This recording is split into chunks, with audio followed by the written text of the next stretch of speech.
Hi there folks, it's Matt Hayson here again reporting on this extraordinary property market with so much economically changing on a week by week basis. But let's look at our property market right down on ground level where we're continuing to see a pretty good degree of stability. Now, one of the main reasons behind that is there's so few new listings coming onto the market, it's just keeping buy demand at a pretty equal footing. In fact, I'd go as far as saying if you brought a new property onto the market at a fair price, you can expect to see pretty decent buying competition.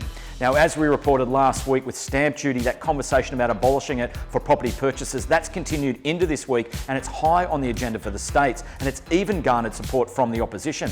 Now, most of the reports which have been produced for the Commonwealth over the last 10 years have all said the same things, that stamp duty is a very inefficient tax and it's also vulnerable to market movements. It's also said to be a major hurdle for any aspirational home buyer and a disincentive for those that are looking to downsize or move around job opportunities. Now, also during the week, the RBA has left the cash rate on hold at 0.25%, but minutes from that RBA board meeting indicate that this 0.25% cash rate is likely to be in place for the next 3 years, if not further. So that's a very confident, boosting statement for any mortgage holder. Now, speaking of mortgage holders, one of the things that we look at to kind of future index where this property market is heading is loan commitments. And you can see on this graph here that during March, they were already trending down for both investors and owner occupiers. And we can only imagine that will accelerate when the April data is released. Now, this comes off the back of both major banks, NAB and Westpac, really tightening up their lending policy as they remain very concerned about further job losses and falling incomes.